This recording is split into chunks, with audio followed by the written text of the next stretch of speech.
हरिओम गुरुर्ब्रह्मा गुरुर्विष्णु गुरुदेवो महेश्वरा गुरु साक्षात् परब्रह्म तस्मै श्री गुरुवे नमः। आदो देवकी देवगर्भ जननम गोपी गिरिवर्धनम मायापूतन जीवतापहरणम गोवर्धनोद्धारणम कंस छेदन कौरवादिहननम कुंती सुता पालनम एतत् श्रीमद्भागवतं पुराणकथितं श्रीकृष्णलीलामृतं निगमकल्पतरोर्गलितं फलं शुकमुखाद्रवमृतसंयुतं पिबत भागवतं रसमालया मुहुरहो रसिका भूरि भावका। भगवान श्री कृष्णचंद्र नारायण जी के चरण कमलों में नतमस्तक होकर के गुरु श्री वेद व्यास जी, गुरु श्री माधवाश्रम जी, गुरु श्री आदि गुरु शंकराचार्य जी, गुरु श्री नारद जी, गुरु श्री सुखदेव जी, गुरु श्री सुध जी के चरण कमलों में नतमस्तक होकर के मैं ये श्रीमद् भागवत महापुराण के 11वें अध्याय का तीसरा 11वें स्कंद का तीसरा अध्याय शुरू करने जा रहा हूँ, जिसमें आज का प्रसंग है माया और माया से पार होने के उपाय तथा ब्रह्मा और कर्मयोग का निरूपण। राजोवाच परस्य विष्णुरीशस्य मायिनामपि मोहिनं माया वेतुम् इच्छामा भगवन्तो ब्रुवन्तु न नानुतीर्षे युखं युष्मद्वचो हरिकथामृतं संसारतापनिरस्तप्तो मर्त्यस्तापभेकजम् राजा निमि ने पूछा, भगवान सर्वशक्तिमान परम कारण विष्णु भगवान की माया बड़े बड़े मायावियों को भी मोहित कर देती है, उसे कोई पहचान नहीं पाता है और आप कहते हैं कि भक्त उसे देखा करता है। अतः अब मैं उस माया का स्वरूप जानना चाहता हूँ। आप लोग कृपा करके बतलाइए कि योगेश्वरों, मैं एक मृत्यु का शिकार मनुष्य हूँ। संसार के तरह तरह के तापों ने मुझे बहुत दिनों से तपा रखा है। आप लोग जो भगवत कथा रूप अमृत का पान करा रहे हैं, वह उन तापों को मिटाने की एकमात्र औषधि है। इसलिए मैं आप लोगों की इस वाणी का सेवन करते करते तृप्ति नहीं होता है। आप कृपया और कहिए। अंतरिक्ष वाचा। अब तीसरे योगेश्वर अंतरिक्ष जी ने कहा, एवे भूतानि भूतात्मा महाभूतेर्महाभुज ससर्जोचान्याद्य स्वमात्रात्मा प्रसिद्धे एवं सृष्टानि भूतानि प्रविष्ट पंचधातुभिः एकदा दशधात्मानं विभज्य जुखति गुणान् गुणेन गुणान् स भुञ्जान् आत्मप्रद्योतिते प्रभु महात्मानम् इदं श्रेष्ठम् आत्मानम् इह सज्जते कर्माणि कर्मभिः कुर्वन् सन्निमित्तानि देहभृत् ततत् कर्मफलं गृह्णन् भ्रामति यः सुखेतरम् इत्थं कर्म गति गच्छन् बहुभद्र वहा पुमान् आभूता सप्लवात्मक सर्ग प्रलया वा श्रुते वशा धातु प्रलवा आसन्ने व्यक्तं द्रव्य गुणात्मकम् अनादि निधनं कालो या व्यक्ताया पकर्षति शतवर्षाया नावृष्टिर्भविष्यातो वना भुवि तत्कालोपचित्तोष्णार्को लोकात्रिन् प्रतपिष्यति पातालतलमारभ्य संकर्षणं मुखानल दहन्यो ऊर्ध्वशिखो विश्वग् वर्धते वायुनेरिता सावर्तको मेघगणो वर्षति स्म शतं क्षमः धाराभिर्हस्ति हस्ताभिर्लियते शल्ये विराट ततो विराज उत्सृज्य वैराज पुरुषो नृप अव्यक्तं विशते सूक्ष्म निरन्दनं इवानलः वायिनं यत् गन्धाभू शैलात्वाय कल्पते सलिलं तद् धृतरसं ज्योतिष्ठायोपकल्प्यते हृतरूपं तु तमसा वायो ज्योति प्रलीयते हृतस्पर्शो वकाशेन वायुर्नभस्लीयते। कालात्मनं हतगुणं नभ आत्मनि लीयते। इंद्रियाणि मनोबुद्धि स वैकारिक नृपः। प्रविशन्ति ह्यहंकारं स्वगुणैरहम् आत्मनि। ऐसा माया भगवता सर्गस्त्यत्यन्तकारिणी। त्रिवर्णा वर्णितास्माभिः किं भूय श्रोतुम् इच्छसि। अब तीसरे योगीश्वर अंतरिक्ष जी ने कहा, राजन, भगवान की माया स्वरूपता अनिवर्चनीय है, इसलिए उनके कार्यों के द्वारा ही उसका निरूपण होता है। आदि पुरुष परमात्मा जिस शक्ति से संपूर्ण भूतों के कारण बनती हैं और उनके विषय भोग तथा मोक्ष की सिद्धि के लिए अथवा अपने उपासकों की उत्कृष्ट सिद्धि के लिए स्वनिर्मित पंचभूतों के द्वारा नाना प्रकार के देव मनुष्य आदि शरीरों की सृष्टि करते हैं, उसी को माया कहते हैं। इस प्रकार पंचभूतों के द्वारा बने हुए प्राणी शरीरों में उन्होंने अंतर्यामी रूप से प्रवेश किया और अपने को ही पहले एक मन के रूप में और इसके बाद 5 ज्ञानेंद्रिय तथा 5 कर्मेंद्रिय, इन 10 रूपों में विभक्त कर दिया तथा उन्हीं के द्वारा विषयों का भोग कराने लगे।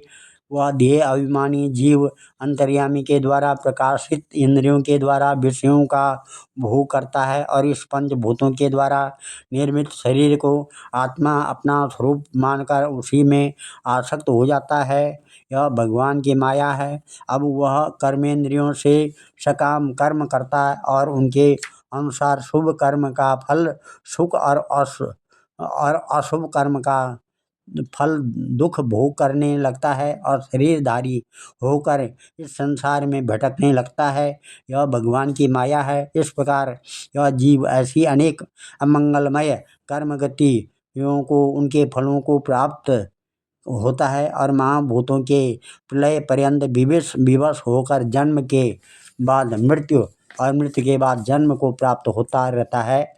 यह भगवान की माया है। जब पंचभूतों की प्रलय का समय आता है तब अनादि और अनंत काल स्थूल तथा सूक्ष्म द्रव्य एवं गुण रूप इस समस्त व्यक्त सृष्टि को अव्यक्त की ओर, उसके मूल कारण की ओर खींचता है। यह भगवान की माया है। उस समय पृथ्वी पर लगातार 100 वर्ष तक भयंकर सूखा पड़ता है, वर्षा बिल्कुल नहीं होती है। प्रलय काल की शक्ति से सूर्य की उष्णता और भी बढ़ जाती है तथा वे तीनों लोगों को तपाने लगते हैं। यह भगवान की माया है। उस समय शेषनाग संकर्षण के मुंह से आग की प्रचंड लपटें निकलती है। वायु की प्रेरणा से वे लपटें पाताल लोक से जलाना आरंभ करती है तथा और भी ऊंचे ऊंचे होकर चारों ओर फैल जाती है। उसमें यह भगवान की माया है। इसके बाद प्रलयकालीन सावर्तक मेघगण हाथी की सूंड के समान मोटी मोटी धाराओं से 100 वर्ष तक बरसता रहता है। उससे यह विराट ब्रह्मांड जल में डूब जाता है। यह भगवान की माया है। राजन, उस समय जैसे बिना ईंधन के आग बुझ जाती है, वैसे ही विराट पुरुष ब्रह्मा अपने ब्रह्मांड शरीर को छोड़कर सूक्ष्म स्वरूप अव्यक्त में लीन हो जाते हैं। यह भगवान की माया है। वायु पृथ्वी की गंध खींच लेती है जिससे वह जल के रूप में हो जाती है और जब वही वायु जल के द्वारा रस को खींच लेती है तब वह जल अपना कारण अग्नि बन जाता है। यह भगवान की माया है। जब अंधकार अग्नि का रूप छीन लेता है तब वह अग्नि में वायु में लीन हो जाती है और जब आकाश वायु की स्पर्श शक्ति छीन लेता है तब वह आकाश में लीन हो जाता है। यह भगवान की माया है। राजन, तदंतर काल रूप ईश्वर आकाश के शब्द गुण को हरण कर लेता है जिससे वह तामस अहंकार में लीन हो जाता है। इंद्रियां और बुद्धि राजस अहंकार में लीन होती है। मन सात्विक अहंकार से उत्पन्न देवताओं के साथ सात्विक अहंकार में प्रवेश कर जाता है तथा अपने 3 प्रकार के कार्यों के साथ अहंकार महतत्व में लीन हो जाता है।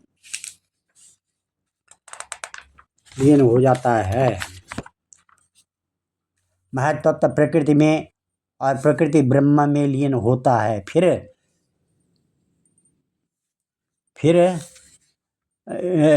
इसी के उल्टे क्रम से सृष्टि होती है। यह भगवान की माया है। यह सृष्टि स्थित और संहार करने वाली त्रिगुणमयी माया है। इसका हमने अपने आपसे वर्णन किया। अब आप क्या सुनना चाहते हैं? राजा निम्न ने पूछा।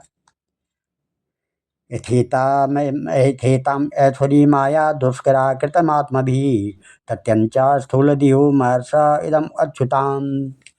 राजा निमि पूछते हैं, महर्षि जी, इस भगवान की माया को पार करना उन लोगों के लिए तो बहुत ही कठिन है जो अपने मन को बस में नहीं कर पाए हैं। अब आप कृपा करके यह बताइए कि जो लोग शरीर आदि में आत्मबुद्धि रखते हैं तथा जिनकी समझ मोटी है, वे भी अनायास कैसे पार कर सकते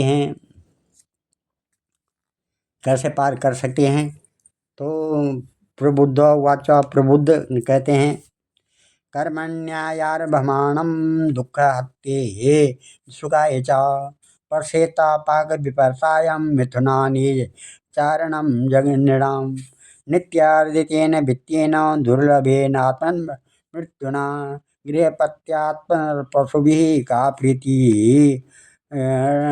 साधिते चले एवं लोकं परं विद्या नश्वरं कर्म निर्मितं सातुल्यातिशयध्वंसं यथा मण्डलवर्तिनां तस्माद् गुरुं प्रपद्येत जिज्ञासु श्रेय उत्तमं शाब्दे परे च निष्णार्थं ब्रह्मयोपशमाश्रमं तत्र भागवतान् धर्मान् शिक्षेद गुरुवात्मदैवता अमाययानुवृत्त्या एष तुष्येदात्मात्मदो हरि सर्वतो मनसो संगमादो च साधुषु दयां मैत्री प्रशयं च भूतेष्वाध्यायथोचितं शौचं तपस्तितिक्षां च मौनं स्वाध्याय मार्जवं ब्रह्मचर्यां हिंसा च समत्वं द्वन्द्वसंज्ञो सर्वत्वात्मैश्वरावीक्षां कैवल्यामनिकेतनतां विविक्ता चेरवसनं संतोषं येन केनचित् श्रद्धां भागवते शास्त्रे निन्दामन्यत्र चापि मनोवाकर्मदण्डं च सत्यं समदमावपि श्रवणं कीर्तनं ध्यानं हरे अद्भुतकर्मणा जन्मकर्म गुणानां च तदर्थे अखिलचेष्यताम् इष्टं दत्तं तपोजप्तं व्रतं यच्चात्मनं प्रियं दारान् सुतान् गृहान् प्राणान् यत् परस्मै निवेदनम् एवं कृष्णात्मनाथेषु मनुष्येषु च दोषहृदं परिचर्यं च भवेयत्र महत्सु निषु साधुषु परस्परानुकथनं पावनं भगवद्दशा मिथो रतिर्मिथस्तुष्टिर्निवृत्तिर्मिथ आत्मनः स्मरन्ता सारयन्तस्य मिथो गोगहरं हरिं भक्त्या संजातया भक्त्या बिभ्रत्युपुलकां तनुं क्वचित् रुदन्त्या च्युतचिन्तया क्वचिदसन्ति नन्दति वत्सलौकिका नृत्यन्ते गायन्तनुशीलयत्यजं भवन्ति तोष्यं परमेत्यनिवृता इदं भागवतान् धर्मान् शिक्षन् भक्त्या तदुत्थया नारायण परो मायां मज्जस्तरति दोस्तराम। इस प्रकार से जब चौथे योगेश्वर प्रबुद्ध जी बोले, राजन, स्त्री पुरुष संबंध आदि बंधनों में बंधे हुए संसारी मनुष्य सुख की प्राप्ति और दुख की निवृत्ति के लिए बड़े बड़े कर्म करते रहते हैं। जो पुरुष माया के पार जाना चाहता है उसको विचार करना चाहिए कि उनके कर्मों का फल किस प्रकार विपरीत होता जाता है।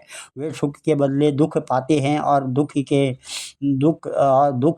पाते हैं और दुख निवृत्ति के स्थान पर दिनों दिन दुख बढ़ता ही जाता है। यह धन को ही लो, इससे दिन पर दिन दुख बढ़ता ही है। इसको न पाना भी कठिन है, और यदि किसी प्रकार मिल भी जाए तो आत्मा के लिए तो यह मृत्यु स्वरूप ही है। जो इसकी उलझनों में पड़ जाता है वह अपने आप को भूल जाता है। इसी प्रकार घर, पुत्र, स्वजन संबंधी, पशुधन आदि भी अनित्य और नाशवान ही हैं। यदि कोई इन्हें जुटा भी ले तो इनसे क्या सुख मिल सकता है। इसी प्रकार जो मनुष्य माया से पार जाना चाहता है उसे यह भी समझ लेना चाहिए कि मरने के बाद प्राप्त होने वाले लोक परलोक भी ऐसे ही नाशवान हैं, क्योंकि इस लोक की वस्तुओं के समान वे भी कुछ सीमित कर्मों के सीमित फल मात्र हैं। वहाँ भी पृथ्वी के छोटे छोटे राजाओं के समान बराबर बालों वालों से होड़ अथवा लाग डांट रहती है। अधिक ऐश्वर्य और सुख वालों के प्रति छिद्रान्वेषण तथा ईर्ष्या द्वेष का भाव रहता है। कम सुख और ऐश्वर्य वालों के प्रति घृणा रहती है, एवं कर्मों का फल पूरा हो जाने पर वहाँ से पतन हो जाता है। उस उसका नाश निश्चित है। नाश का भय वहाँ भी नहीं छूट पाता है। इसलिए जो परम कल्याण का जिज्ञासु हो उसे गुरुदेव की शरण लेनी चाहिए। गुरुदेव ऐसे हो जो शब्द ब्रह्म वेदों के पारदर्शी विद्वान हों, जिससे वे ठीक ठीक समझा सकें, और साथ ही पर ब्रह्म में परिनिष्ठित तत्वज्ञानी ही हों, ताकि अपने अनुभव के द्वारा प्राप्त हुई रहस्य की बातों को बता सकें। उनका चित्त शांत हो, व्यवहार के प्रपंच में विशेष प्रवृत्त न हो। जिज्ञासु को चाहिए कि गुरु को ही अपना परम प्रियतम आत्मा और इष्टदेव मानिए, उनकी निष्कपट भाव से सेवा करें और उनके पास रहकर भागवत धर्म की भगवान को प्राप्त करने वाले भक्ति भाव के साधनों की क्रियात्मक शिक्षा ग्रहण करें। इन्हीं साधनों से सर्वात्मा एवं भक्तों को अपनी आत्मा का दान करने वाले भगवान प्रसन्न होते हैं। पहले शरीर, संतान आदि में मन की अनासक्ति सीखे, फिर भगवान के भक्तों से प्रेम कैसा करना चाहिए यह सीखे। इसके पश्चात प्राणियों के प्रति यथा योग्य दया, मैत्री और विनय की निष्कपट भाव से शिक्षा ग्रहण करे। मिट्टी, जल आदि से ब्रह्म बाह्य शरीर की पवित्रता, छल कपट आदि के त्याग से भीतर की पवित्रता, अपने धर्म का अनुष्ठान, सहन शक्ति, मौन, स्वाध्याय, सरलता, ब्रह्मचर्य, अहिंसा तथा शीत उष्ण, सुख दुख आदि द्वंद्वों में हर्ष विषाद से रहित होना सीखिए। सर्वत्र अर्थात समस्त देश काल और वस्तुओं में चेतन रूप से आत्मा और नियंता रूप से ईश्वर को देखना। एकांत सेवन यही मेरा घर है ऐसा भावना रखना। गृहस्थ हो तो पवित्र वस्त्र पहनना, और त्यागी हो तो फटे पुराने पवित्र चिथड़े जो कुछ प्रारब्ध के अनुसार मिल जाए उसी में संतोष करना सीखे। भगवान की प्राप्ति का मार्ग बतलाने वाले शास्त्रों में श्रद्धा और दूसरे किसी भी शास्त्र की निंदा न करना, प्राणायाम के द्वारा मन को, मौन के द्वारा वाणी का, और वासनाहीनता के अभ्यास से कर्मों का संयम करना, सत्य बोलना, इंद्रियों को अपने अपने गोलकों में स्थिर रखना और मन को कहीं बाहर न जाने देना सीखे। राजन, भगवान की लीलाएं अद्भुत हैं। उनके जन्म, कर्म और गुण दिव्य हैं। उन्हीं का श्रवण, कीर्तन और ध्यान करना तथा शरीर से जितनी भी चेष्टाएं हों सब भगवान के लिए करना सीखें। यज्ञ, दान, तप अथवा जप, सदाचार का पालन और स्त्री, पुत्र, घर, अपना जीवन, प्राण तथा जो कुछ अपने को प्रिय लगता हो सब का सब भगवान के चरणों में निवेदन करना, उन्हें सौंप देना। जिन संत पुरुषों ने सच्चिदानंद स्वरूप भगवान श्री कृष्ण का अपने आत्मा और स्वामी के रूप में साक्षात्कार कर लिया है, उनसे प्रेम और अस्थावर जंगम दोनों प्रकार के प्राणियों की सेवा, विशेषकर मनुष्यों में भी परोपकारी सज्जनों की और उनमें भी भगवत प्रेमी संतों की करना सीखे। भगवान के परम पावन यश के संबंध में ही एक दूसरे से बातचीत करना और इस प्रकार के साधकों का इकट्ठे होकर आपस में प्रेम करना, आपस में संतुष्ट रहना और प्रपंच से निवृत्त होकर आपस में ही आध्यात्मिक शांति का अनुभव करना सीखे।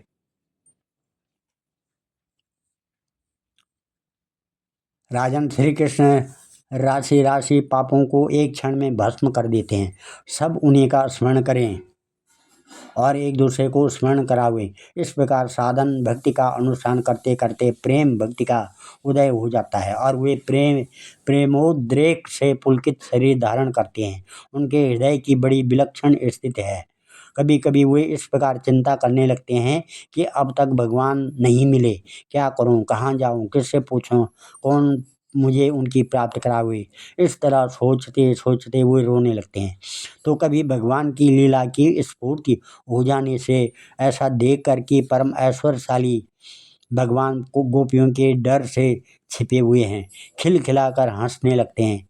कभी कभी उनके प्रेम और दर्शन की अनुभूति से आनंद मग्न हो जाते हैं, तो कभी लोकातीत भाव में स्थित होकर भगवान के साथ बातचीत करने लगते हैं। कभी मानो उन्हें सुना रहे हैं, इस प्रकार उनके गुणों का गान छेड़ देते हैं और कभी नाच नाच कर उन्हें रिझाने लगते हैं। कभी कभी उन्हें अपने अपने पास न पाकर इधर उधर ढूंढने लगते हैं, तो कभी कभी उनसे एक होकर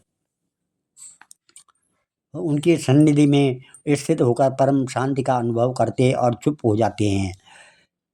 राजन, जो इस प्रकार भागवत धर्म की शिक्षा ग्रहण करता है उसे उनके द्वारा प्रेम भक्ति की प्राप्ति हो जाती है और वह भगवान नारायण के परायण होकर उस माया को अनायास ही पार कर जाता है, जिसके पंजे से निकलना बहुत ही कठिन है। राजा निमि राजा निमि कहते हैं, नारायणम निमि कहते हैं, नारायणादि विधानस्य ब्राह्मणा परमात्मना निष्ठाम आर्त नो वक्तुम यूयम ये ब्रह्मवित्तमः। राजा निमि कहते हैं कि महर्षियों, आप लोग परमात्मा का वास्तविक स्वरूप जानने वालों में सर्वश्रेष्ठ हैं, इसलिए मुझे यह बतलाए, जिस पर ब्रह्म परमात्मा का नारायण नाम से वर्णन किया जाता है उनका स्वरूप क्या है। पिप्लायन वाचा, स्थिरत्या भवप्रलय हेतुमरस्य यत्र स्वप्न जागर सुषुप्ति सुषुप्तिभरीश देहेन्द्रियासु हृदयानि चरन्ति येन सञ्जीवितानि तदपि परं नरेन्द्र न तन्मनो विशति वा कुतचक्षुरात्मा प्राणेन्द्रियाणि च यथा नलमर्चसोऽसां शब्दावपि बोधक निषेधतयात्ममूल अर्थोत्तमाहयते न निषेध सिद्धि सत्वं रजस्तम त्रिभेदकमादो सूत्रं महानहमिति प्रवदन्ति जीवम् ज्ञान क्रियार्थ फलरूपतयोरुशक्ति ब्रह्मेव भाति सदसत्यतयो परं यत् नात्मा जजानन मरिष्यत्य न दतोषो न क्षीयते श्रवणविद् व्यभिचारिणां हि सर्वत्र स्वदन पायुपलब्धिमात्रं प्राणो यथेन्द्रियबलेन विकल्पितं सत् अंडेषु पेशेषु तरस्व विनिश्चितेषु प्राणो हि जीवमुपधावति तत्र तत्र सन्नियदेन्द्रियगणे हमि च प्रसुप्ते कूटस्य आशयमृत तदनुस्मृतेन यौवाप्यनावचरणैः शनयोर्भक्त्या चेतो मलानि विधमेद गुणकर्मजानि तस्मिन् विशुद्ध उपलभ्यत आत्मतत्त्वं साक्षात् यथा मलदृशो सवितृ प्रकाश। इस प्रकार से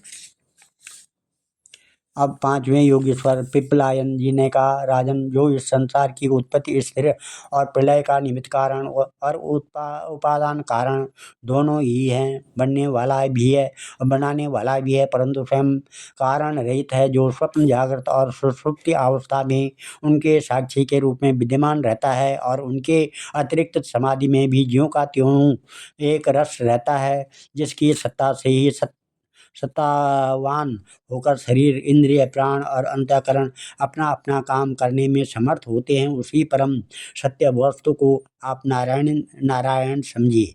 जैसे चिंगारियां न तो अग्नि को प्रकाशित ही कर सकती है न और न जला ही सकती है, वैसे ही उस परम तत्व में, आत्मस्वरूप में न तो मन की गति है और न वाणी की नेत्र उसे देख नहीं सकते और बुद्धि सोच नहीं सकती। प्राण और इंद्रियां तो उसके पास तक नहीं फटक पाती है।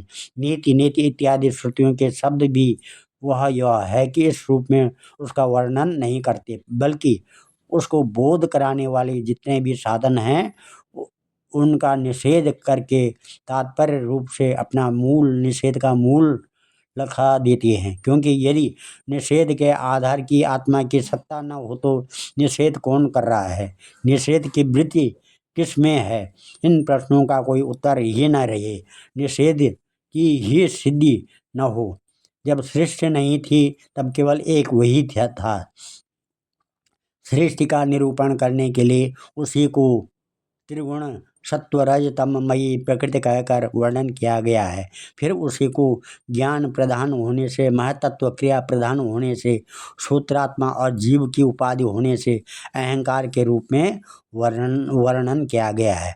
वास्तव में जितनी भी शक्तियां हैं, चाहे वे इंद्रियों के अधिष्ठात्र देवताओं के रूप में हों, चाहे इंद्रियों के उनके विषयों के अथवा विषयों के प्रकाश के रूप में हों, सब का सब वह ब्रह्म ही है। क्योंकि ब्रह्म की शक्ति अनंत है। कहाँ तक कहूँ, जो कुछ दृश्य और अदृश्य कार्य कारण सत्य और असत्य सब कुछ ब्रह्म है। इनसे परे जो कुछ है वह भी ब्रह्म है ही है। वह ब्रह्म स्वरूप आत्मा न तो कभी जन्म लेता है और न मरता है। वह न तो बढ़ता है न घटता है ही है। जितने भी परिवर्तनशील पदार्थ हैं, चाहे वे क्रिया, संकल्प और उनके अभाव के रूप में ही क्यों न हो, सबकी भूत भविष्य और वर्तमान सत्ता का वह साक्षी है। सब में ही देश काल और वस्तु से अपरिच्छिन्न है, अविनाशी है। वह उपलब्धि करने वाला अथवा उपलब्धि का विषय नहीं है, केवल उपलब्धि का स्वरूप ज्ञान स्वरूप है। जैसे प्राण तो एक ही रहता है, परंतु स्थान भेद से उसके अनेक नाम हो जाते हैं, वैसे ही ज्ञान एक होने पर भी इंद्रियों के सहयोग से उनमें अनेकता की कल्पना हो जाती है। जगत में 4 प्रकार के जीव होते हैं। अंडा फोड़कर पैदा होने वाले पक्षी, सांप आदि, नाल में बंधे पैदा होने वाले पशु, मनुष्य, धरती फोड़कर निकलने वाले वृक्ष, वनस्पति और पसीने से उत्पन्न होने वाले खटमल आदि। इन सभी जीव शरीर में प्राण शक्ति जीव के पीछे लगी रहती है। शरीर के भिन्न भिन्न होने पर भी प्राण एक ही रहता है। सुषुप्ति अवस्था में जब इंद्रियां निश्चेष्ट हो जाती हैं, अहंकार भी सो जाता है, लीन हो जाता है, अर्थात लिंग शरीर नहीं रहता, उस समय यदि कूटस्थ आत्मा भी न हो तो इस बात की पीछे से स्मृति ही कैसे हो कि मैं सुखने से सोया था, सुख से सोया था। पीछे होने वाली यह स्मृति ही उस समय आत्मा के अस्तित्व को प्रमाणित करती है। जब भगवान कमल नाभ के चरण कमलों को प्राप्त करने की इच्छा से तीव्र भक्ति की जाती है, तब वह भक्ति ही अग्नि की भांति गुण और कर्मों से उत्पन्न हुए चित्त के सारे मलों को जला डालती है। जब चित्त शुद्ध हो जाता है तब आत्म तत्व साक्षात्कार हो जाता है। जैसे नेत्रों के निर्विकार हो जाने पर सूर्य के प्रकाश की प्रत्यक्ष अनुभूति होने लगती है। राजा निम्न ने पूछा, कर्मयोगम वदता न पुरुषो येन संस्कृता विदुयेयः सुकर्माणि नैष्कर्म्यं विन्दते परम्।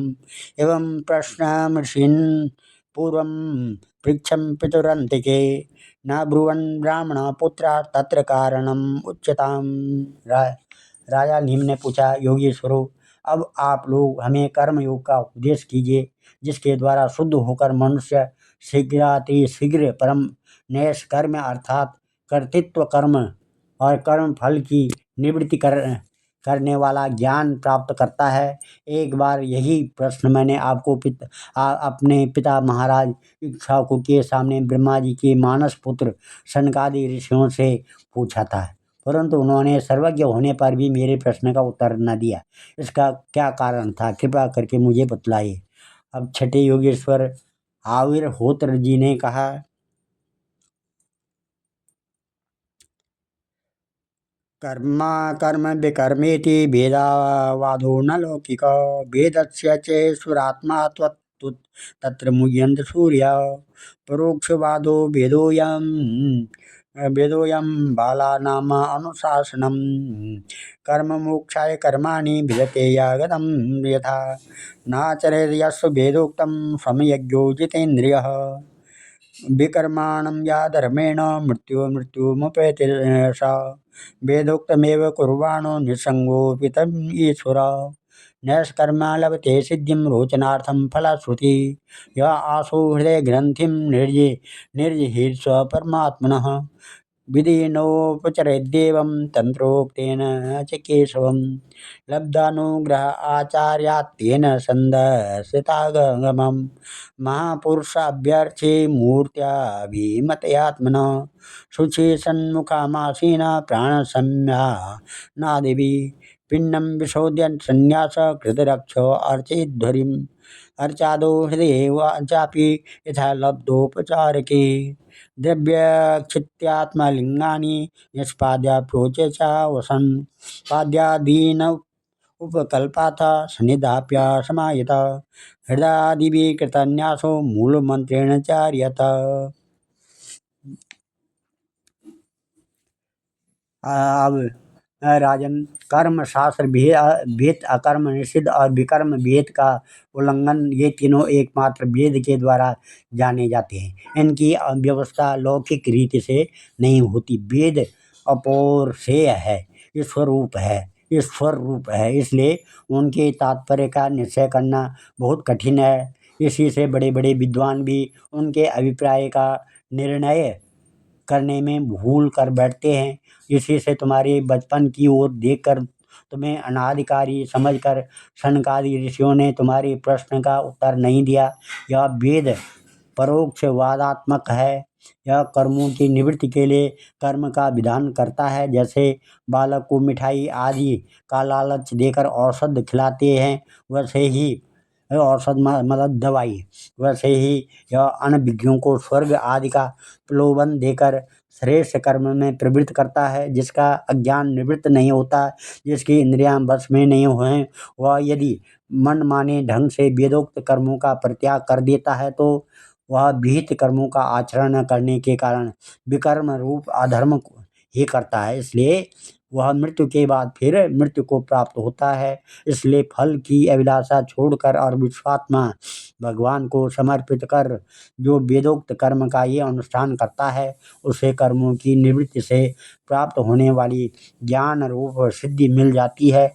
जो वेदों में स्वर्गादि रूप फल का वर्णन है, उसका तात्पर्य फल की सत्यता में नहीं है, वह तो कर्मों में रुचि उत्पन्न कराने के लिए है। राजन, जो पुरुष चाहता है कि शीघ्र से शीघ्र मेरे ब्रह्मस्वरूप आत्मा की हृदय ग्रंथि में मैं और मेरे की कल्पित गांठ खुल जाए, और उसे चाहिए कि वह वैदिक और तांत्रिक दोनों ही पद्धतियों से भगवान की आराधना करे।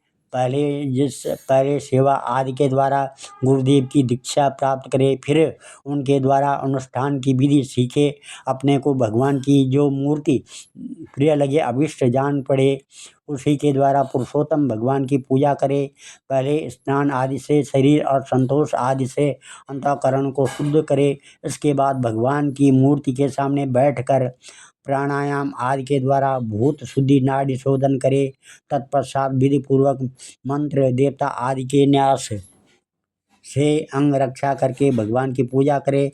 पहले पुष्प आदि पदार्थों का जंतु आदि निकाल कर पृथ्वी को सम्मार्जन आदि से अपने को अव्यक्त होकर और भगवान की मूर्ति को पहले ही की पूजा के लगे हुए पदार्थों के छालन आदि से पूजा के योग्य बनाकर फिर आसन पर मंत्रोच्चारण पूर्वक जल छिड़ककर पाद्य आर्घ्य आदि पात्रों को स्थापित करे। तदंतर एकाग्र चित्त होकर हृदय में भगवान का ध्यान करके फिर उसे सामने की श्री मूर्ति चिंतन करे। तदंतर हृदय सिर शिखा हृदयाय नमः सिर से स्वाहा इत्यादि मंत्रों से न्यास करे और अपने इष्ट देव के मूल मंत्र के द्वारा देश काल आदि के अनुकूल प्राप्त पूजा सामग्री से प्रतिमा आदि में अथवा हृदय में भगवान की पूजा करे। इस प्रकार से सांगोपांग पांगम सप्रसादम ताम ताम मूर्ति स्वमंत्रता पाद्यार्थात्मनीयाद स्नान वासो विभूषणे गंधमालाक्षतास्त्राग्भीर धूप दीपोपहारिके सांगम संपूज्य विधिवत स्तवेष्टुत्वानमिध्वरिम् आत्मानं तन्मय ध्यायेत् मूर्तिं संपूजयेद्ध्वरि शेषामादाय शिरसि स्वधाम्ना निवास्य संस्कृतम् एवं मग्न्यार्कतुयात् आवतितो हृदये जया यजति ईश्वरम् आत्मानं चिरान् उच्यते हि सा। इस प्रकार से अपने अपने उपास्य के देव के विग्रह की हृदय अंग आयुधादि उपांग और पार्षदों सहित उनके मूल मंत्र द्वारा पाद्य आर्घ्य आचमन मधुपर्क स्नान वस्त्र आभूषण गंध पुष्प दधि अक्षत के तिलक माला धूप दीप और नैवेद्य आदि से विधिवत पूजा करे तथा फिर स्तोत्रों द्वारा स्तुति करके सपरिवार भगवान श्री हरि को नमस्कार करे। अपने आप को भगवानमय ध्यान करते हुए ही भगवान की मूर्ति का पूजन करना चाहिए। निर्माल्य को अपने सिर पर रखे और आदर के साथ भागवत विग्रह को यथास्थान स्थापित कर पूजा समाप्त करनी चाहिए। इस प्रकार जो पुरुष अग्नि सूर्य जल अतिथि और अपने हृदय में आत्म रूप श्री हरि की पूजा करता है वह शीघ्र ही मुक्त हो जाता है। आज हम इस कथा को यहीं पर विराम देते हैं। कल 11वें स्कंद का चौथा अध्याय होगा जिसमें भगवान के अवतारों का वर्णन की कथा आएगी। और जिसको ये कथा अच्छी लगती है वह ओम जय श्री कृष्णा लिखा करे। ध्येयं सदा परिभवग्नमभीष्टदोहं तीर्थात् पदं शिवविरञ्चनुतां शरणं भृत्यात्यहं प्रणतपालभवाब्धिपूतं वन्दे महापुरुषते चरणारविन्दम्। ओम नमः सर्वे भवन्तु सुखिनः सर्वे सन्तु निरामयाः सर्वे भद्राणि पश्यन्तु माँ कश्चित् दुख भाग भूत। इसमें लिखा है कि जो इस कथा को सुनता है और सुनाता है उसके मन के सारे विकार भगवान समाप्त कर देते हैं और वो उत्तम पुरुष में गिना जाता है। मान प्रतिष्ठा करता है, मान प्रतिष्ठा होती है उसकी। ओम नमः सर्वे भवन्तु सुखिनः सर्वे सन्तु निरामयाः सर्वे भद्राणि पश्यन्तु माँ कश्चित् दुख भाग भूत। धन्यवाद।